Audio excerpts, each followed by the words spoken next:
Mga kagabay, magandang hapon, magandang gabi, magandang umaga, magandang tanghali.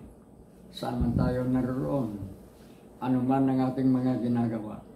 Una at higit sa lahat, ating ialay ang ating mga sarili sa ating Panginoon.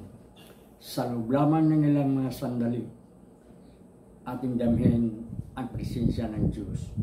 Sumasa atin ang pagpapala, ang biyaya, ang pag-ibig, at ang kapayapaan ng Ama, ng Anak, at ng Espiritu Santo na bubuhay at naghahari iisang Diyos magpas sa walang hanggan.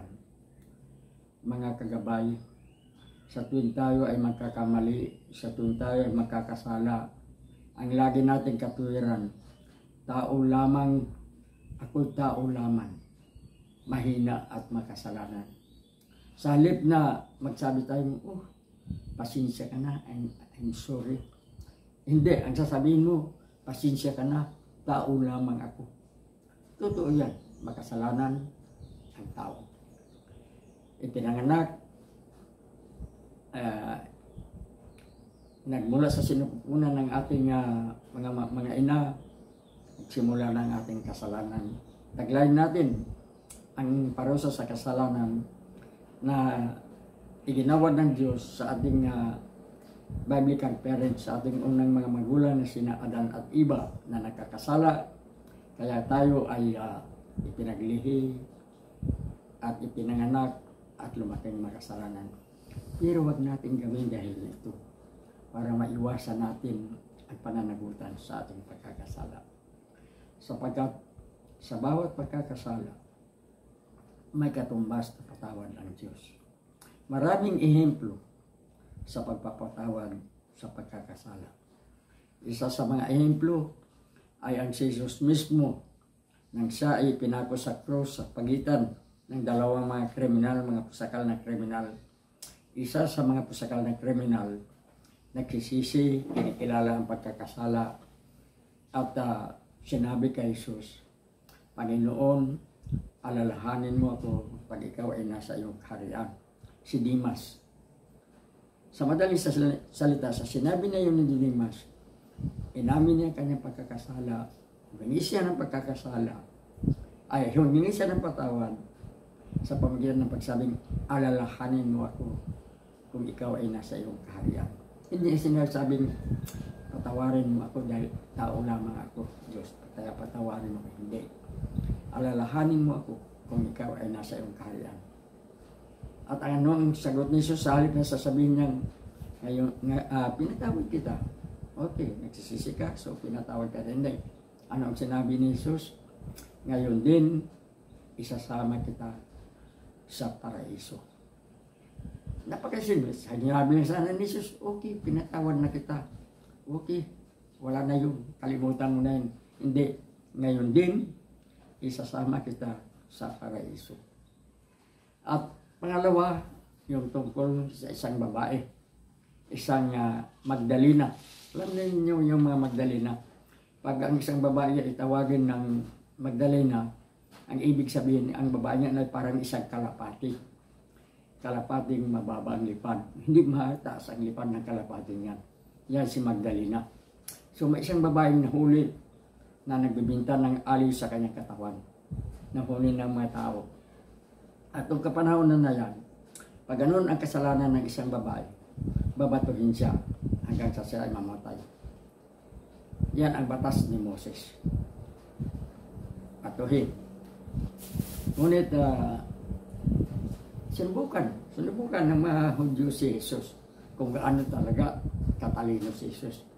Kaya sinabi nila, Kristo, sabi mo, Diyos ka. Ano bang gagawin sa babaeng ito? Batuhin na ba namin o anong gagawin?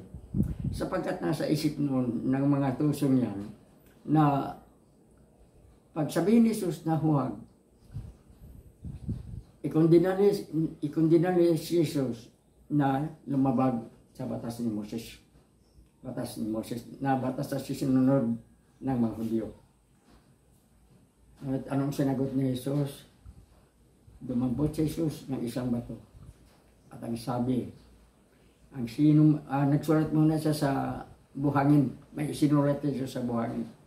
Tapos, pinakita niya ang bato sa mga tao at ang sabi, ang sino mang walang kasalanan sa inyo, ang pumulot ng unang bato at batuhin ang babaeng ito.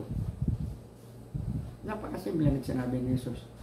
Ang walang kasalanan, pumulot ng bato at batuhin ang babaeng ito.